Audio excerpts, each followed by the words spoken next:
कोई नया कार्य चालू कर रहे हो उसमें देरी हो रही हो, या कोई सर्विस के लिए नौकरी के लिए जा रहे हो और वो कार्य नहीं हो रहा हो, तो एक धतूरा, केवल एक धतूरा, उस धतूरे को फोड़कर उसके अंदर का फल निकालकर उस फल को शिवलिंग पर चढ़ाकर एक लोटा जल शंकर भगवान को समर्पित कर दिन होना चाहिए मंगलवार। कौन सा दिन होना चाहिए? जम के बोलो जरा, मंगलवार। समर्पित करो। उसके बाद में आप विवाह के लिए अगर समर्पित करे हैं तो विवाह में देरी नहीं होगी। व्यवसाय और व्यापार के लिए या नौकरी के लिए समर्पित करे हैं तो उसमें देरी नहीं होगी। शिव महापुराण की कथा कहती है, मंगलवार को अगर शिव जी के मंदिर में, शंकर के मंदिर में जाकर एक लोटा पानी चढ़ाया जाता है तो हमारे कार्य में उन्नति होती है। हाथ में जल का पात्र हो, शंकर के मंदिर में जब तुम जा रहे हो, शिव के पास जब पहुंचो, जल से हाथ, जो लोटा जब जल का तुम बाबा को समर्पित कर रहे हो, जल चढ़ा रहे हो, उस समय पर बाबा से जरूर कहो, बाबा बहुत दिन हो गए, बहुत दुखी हूं, ए मेरे शंकर, मेरे कुबेरेश्वर महादेव, मेरे महाकाल राजा, मेरे इस हाथ को अब तुम पकड़ लो बाबा, बहुत दुखी हूं, अब तुम थाम लो बाबा। कोई व्यापार नहीं चलता हो, दिक्कत आ रही हो, तो हनुमान जी के दूसरे नंबर का भाई गतिमान का स्मरण करो। हनुमान जी के उल्टे पांव का सिंदूर लाकर गतिमान का नाम लेकर स्वस्तिक बना दिया जाए व्यापार वाली जगह पर, तो व्यापार अच्छा चलने लगता है महाराज। कोई व्यक्ति पैसा खा गया, नहीं दे रहा, बहुत परेशान हो गए, मांग मांग कर दे गए, नहीं दे रहा, हाथ जोड़ लिए, पांव जोड़ लिए, सब कुछ कर लिया, नहीं दे रहा, तो हनुमान जी के तीसरे नंबर का भाई रतिमान, रतिमान का नाम लीजिए। पीपल के पत्ते पर लाल सिंदूर से जो व्यक्ति पैसा लेकर गया उसका नाम लेकर बहते हुए पानी में अपनी कामना कर रतिमान का नाम लेकर छोड़ दीजिए। 15 दिन में रतिमान ऐसी उतावली मचाता है कि उसको हाथ जोड़कर वो खुद फोन लगाकर बोलता, भैया तेरा मैं पैसा लौटा दूंगा। रतिमान का स्मरण किया जाता है। रतिमान ध्यान दीजिएगा, हनुमान का एक स्मरण, पंचमुखी हनुमान का एक भाव। महाराज, जैसे बहुत ज्यादा तकलीफ अगर व्यक्ति को हो गई है, बहुत कष्टमय जीवन चल रहा है, हार गए हर जगह से और तकलीफमय जीवन चल रहा है, तो पंचमुखी हनुमान का एक शिव महापुराण का और स्कंद पुराण का एक बड़ा सुंदर मंत्र है। उस मंत्र को आप सब एक बार हमारे साथ में बोलें। ओम नमो हनुमते रुद्र अवताराय सर्व शत्रु संहारणाय सर्व रोग हराय सर्व वशीकरणाय रामदूताय स्वाहा। बस इस मंत्र को हाथ में काली तिल लेकर, एक जौ लेकर और गूगल लेकर, थोड़ा सा इसमें गाय का घी डालकर, कंडे को या अग्नि को जलाकर इस मंत्र का 11 बार 21 बार जाप कर कर अपनी कामना कर कर छोड़ दीजिए। कैसा भी रोग हो, बीमारी हो, कष्ट हो, दुख हो, तकलीफ हो, 21 दिन के अंदर वो आनंद आना प्रारंभ कर देता है। इस मंत्र, स्कंद पुराण का, शिव महापुराण का ये मंत्र मूल पंचमुखी हनुमान सुख देंगे। जब तुम्हारा दुख, तकलीफ, कष्ट जितना भी है तुम्हारे भीतर का जो संताप है, गुरु कहते हैं कि वो शंकर को जल चढ़ाने से वो संताप कट जाता है। आपके नजदीक में जितने शंकर के मंदिर हैं, जहां आप एक लोटा जल चढ़ाने जाती हो ना, एक लोटा जल चढ़ाने के लिए शंकर के मंदिर में जाती हो, तो घर से जब एक लोटा पानी भरो, घर से जब एक लोटा जल भरो और मंदिर के लिए जब निकलो ना, घर से निकलते समय रत्ती भर टेंशन लेकर मत जाना। घर से जब पानी भरो, खुश होकर जाना, मैं मेरे पिता से मिलने के लिए जा रही हूं, अपने दिल की बात अपने बाप को बताने के लिए जा। दिल से जाना।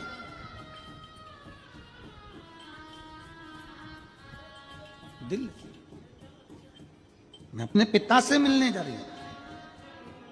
भले मंदिर में जाकर कुछ मत कहो, शंकर जी को एक शब्द मत कहो। तुम जो लोटा भरकर पानी लेकर जा रही हो ना, वो लोटे का जल शंकर को चढ़ाते से ही शंकर जी समझ जाते हैं कि तेरे जीवन में दुख कितना है। जब जल शंकर जी पे चढ़ता है तो शंकर जी को तुम कुछ कहो मत कहो, वो जल तुम्हारे घर की पूरी दशा बता देता है कि इससे तकलीफ कितनी है। क्यों? दुख की बात कहां पर करते हो, तकलीफ की बात कहां करते हो, कष्ट की बात कहां करते हो? सारा घर का मनन चिंतन कहां पर होता है? रसोई घर में। घर की सारी चर्चा रसोई घर में होती है, और जो तुम पानी भर कर लेकर जाते हो वो रसोई घर में से भर कर लेकर जाते हो, तो वो पानी के अंदर तुम्हारी वाणी की तरंगे उस जल के अंदर हो जाती है। जब जल महादेव को चढ़ता है उसे सब ज्ञात हो जाता है कि इससे तकलीफ क्या है। एक लोटा जल महादेव को जब आप समर्पित करें, एक लोटा जल जब आप महादेव को चढ़ाने के लिए जाएं, कुछ मत कहो, ना कह सकते मत कहो। और शंकर के मंदिर में जब जल चढ़ाओगे, शिव तुम्हारे घर की दशा को जान लेंगे। पार्वती मैया बाल्यावस्था से भगवान शंकर की आराधना में लगी थी, भगवान शिव की भक्ति में लगी थी, भगवान शंकर के शिवलिंग की आराधना करती थी।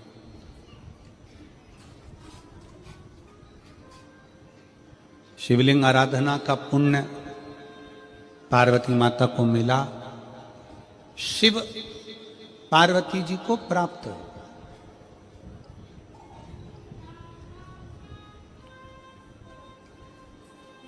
शिव आराधना का पुण्य ही यही है।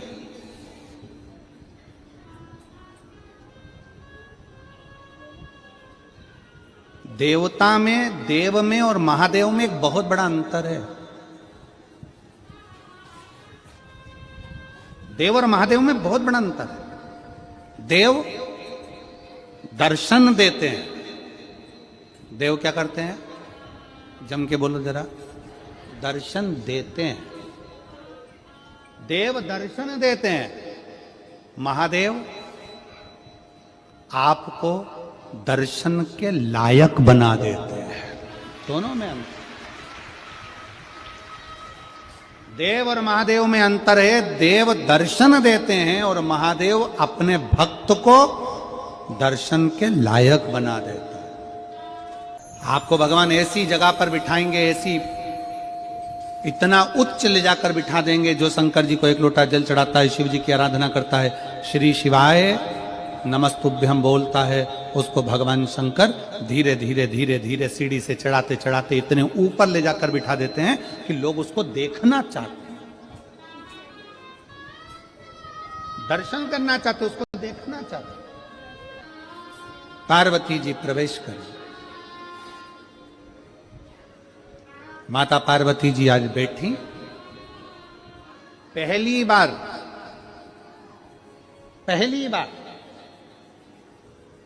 विवाह कर कर माता पार्वती जी अपने कैलाश धाम पर आई थी, और माता पार्वती जी ने पहली बार भगवान शंकर के विवाह होने के बाद पहली बार पार्वती जी ने शिवलिंग का निर्माण किया, पहली बार। और ध्यान रखें मेरी बेटियां, ध्यान रखें मेरे बेटाएं, मेरी माताएं इस बात का ध्यान रखें, बेटियां ध्यान रखें, मेरी माताएं ध्यान रखें, मेरे भाई ध्यान रखें। जिस दिन तुम्हारा मन करे, जिस दिन तुम्हारा दिल करे, उस दिन घर में पार्थिव शिवलिंग का निर्माण कर लिया करो। जिस दिन तुम्हारा दिल कर जाए कि आज मेरा मन है मैं पार्थिव शिवलिंग बनाऊं, गमले में से मट्टी लो, खेत में से मट्टी लो, जहां से मट्टी ले सकते हो। घर के बाहर कोई गमला हो, बगीचा हो, शहरों में जमीन पर कहां मट्टी ढूंढने जाओगे? तुम्हारे को गमले लगे रहते हैं, उसमें से मट्टी ले लो, पर छोटा सा पार्थिव शिवलिंग का निर्माण।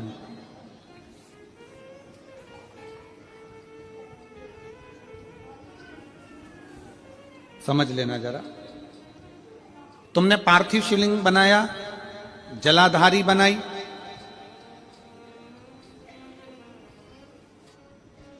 पूजन कर लो, जिस दिन तुम्हारा मन करे, कोई तिथि, कोई बार, कोई दिन, कोई समय, कोई घड़ी, कोई पल, कुछ मत देखो। तुमने पार्थिव शिवलिंग का निर्माण किया। 3 आखा चावल, 3 अक्षत। आखा चावल जानते हो? साबूदाना, आखा चावल। 3 चावल के दाने, एक गणेश जी की जगह, एक अशोक सुंदरी की जगह, एक षडानंद कार्तिकेय जी की जगह। 3 चावल दाने। 3 दुर्वा, एक गणेश जी की जगह, एक अशोक सुंदरी की जगह, एक षडानंद कार्तिकेय जी की जगह। 3 बेलपत्र, जहां पर माता पार्वती जी का आपने ये जलाधारी बनाई है, उसी जलाधारी पर यहां से पानी बहता है, इसके ठीक विपरीत में यहां 3 बेलपत्र, तीनों रख दीजिए। और छोटा सा कलश हो या बड़ा सा कलश हो, 3 लोटा जल यहां बैठकर, जहां पर आपने बेलपत्ती रखी है उसी के वहीं पर बैठकर इस शिवलिंग पर 3 लोटा जल धीरे धीरे अपने मन की कामना कर कर, बाबा आज मैं दुखी हूं, बाबा मुझे ये तकलीफ है, बाबा मेरे बच्चे ये काम में गए हैं, बाबा ऐसा है। 3 लोटा जल बाबा को धीरे धीरे अपने भाव कहकर, फिर तुम्हारे पास में जो पूजन का सामान हो वो चढ़ाकर बाबा की आरती कर कर दिया लगा दो। जब दिया ठंडा हो जाए उस शिवलिंग का विसर्जन कर दो। आप पाओगे, आपने अगर 2 या 3 बार कभी भी तुम्हारा मन करा कर लिया, आपको खुद लगेगा कि मेरे घर में संपदा कैसे बढ़ रही है और कार्य कैसे सिद्ध हो रहा है। शिव आराधना में भगवान शंकर की, शिव भक्ति में भगवान शंकर की अविरल भक्ति में पार्थिव शिवलिंग का निर्माण और पार्थिव शिवलिंग की पूजन हमें बल प्रदान करती है, हमें बल देती है। पार्थिव शिवलिंग के निर्माण का, पार्थिव शिवलिंग के पूजन का, पार्थिव शिवलिंग की आराधना का फल बहुत। जब पार्थिव शिवलिंग का निर्माण होता है तब बनाते हो, पर बीच में कभी तुम्हारा मन कर जाए, एकदम जब तुम्हारा मन हो। अब कई लोग कहते हैं गुरुजी पार्थिव लिंग का पूजन करना है तो पति पत्नी का दोनों का होना जरूरी है, शादीशुदा होना जरूरी है, या ऐसा जरूरी है या वैसा जरूरी है। शिव महापुराण की कथा कहती है, बच्चे हो बच्ची हो, शादी हो गई नहीं हुई, विवाह हो गया, जैसे भी हो, आप जैसे हो वैसे पार्थिव लिंग का निर्माण करो, वो पूजन करो। हमारे मध्य प्रदेश में जब लड़की घर में आती है शादी कर कर, बहू जब आती है तो प्रथमता में गोरानी होती है, गोरनी सुहागिन होती,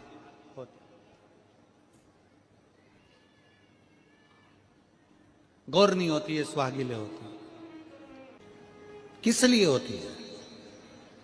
कोई तुमसे पूछे शादी के तुरंत बाद ये बहू को बिठाकर गोरनी सुहागिल क्यों करी जाती है?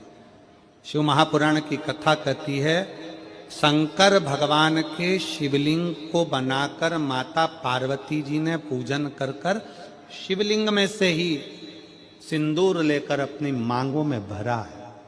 आज भी सुहागिन में, गौरनी में ऐसा बनाया जाता है और उसके अंदर सिंदूरा दिया जाता है। उस सिंदूर को लोग अपने मांग में भरते हैं। इधर भरते कि नहीं भरते वो हमें नहीं भरते हैं, इधर भी ठीक, आज भी भरते हैं। कई लोग कहते हैं वो गौरनी है, कोई कहता है वो सुहागिन है, कोई कहता है वो गौरानी है। शिव महापुराण की कथा कहती है, ये पहली पूजन मेरी माता पार्वती जी ने अखंड सौभाग्य के लिए करी थी, इसलिए आज भी पहली बार शादी करने के बाद पार्वती जी पहली बार इस पूजन को करी थी। आज भी शादी के बाद सुहागिनें घरों में होती हैं, जब बहू प्रवेश करती है उसके बाद आज भी करते हैं। ये सब पुराना है, उसको आज लोग नए में ले लें कि भाई सुहागिन है, गौरानी है। ये आजकल वो पुराना शंकर के शिवलिंग की आराधना, शंकर के शिवलिंग की पूजन, भक्ति।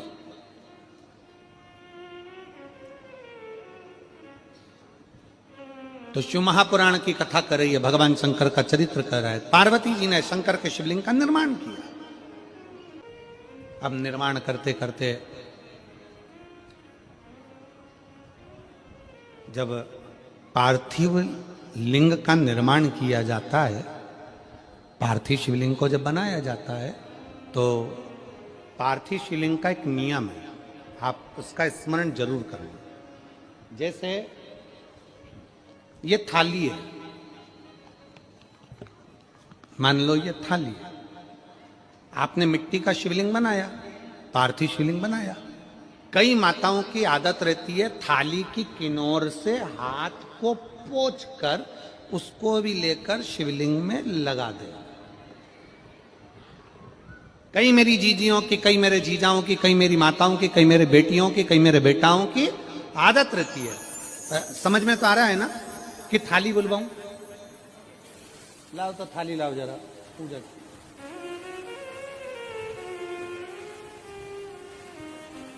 उठा लाओ, ऐसे ऐसे लिया।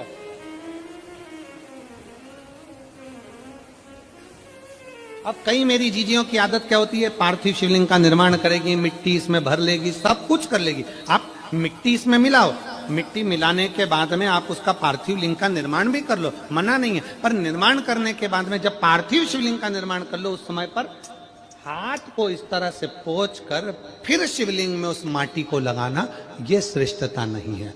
पार्वती जी ने पार्थिव लिंग निर्माण के समय पर एक छोटा सा भाव प्रकट कर दिया, और जब छोटा सा भाव प्रकट किया तब शंकर भगवान ने कहा, पार्वती, ए पार्वती, तुमने पार्थिव लिंग निर्माण के समय पर माटी को अपने हाथ से खरोच कर लगाया है,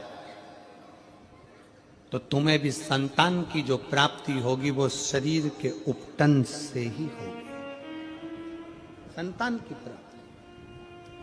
और सुनो पार्वती, तुमने वो माटी को बाद में अंकित किया गया है, इसलिए तुम्हारे पुत्र का शीश कटकर फिर वापिस अंकित किया जाएगा, पुनः फिर लगाया जाएगा। शिवाराधना में मिट्टी को बनाओ, पर मिट्टी चारों तरफ लगी, आप पोंछो, मना नहीं है। आप हाथ भी पोंछ लो, हम मना नहीं करेंगे। आपको हाथ पोंछना है, आप पोंछो, पर उस मिट्टी को फिर वापस शिवलिंग के साथ में, जब शिवलिंग बन गया फिर उसी मिट्टी को वापस आप उसमें पोत रहे हो, यह श्रेष्ठता नहीं है, उसकी श्रेष्ठता नहीं है। आप निकालो, मना नहीं है। मिट्टी का पार्थिव शिवलिंग बनाया, थाली की मिट्टी साफ करी, साफ कर कर आपने किनौर पे झड़ाया, हमें मना नहीं है। पर ये मिट्टी वापिस शिवलिंग में नहीं लगा, ये मिट्टी फिर अलग से रख दीजिए।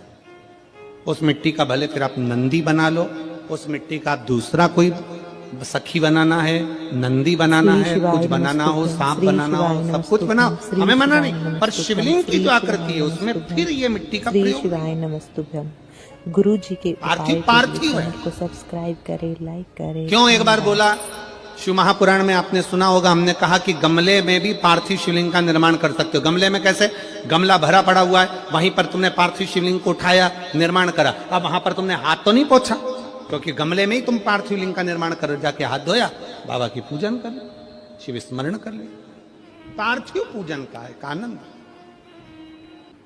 शिव तत्व कह रहा है।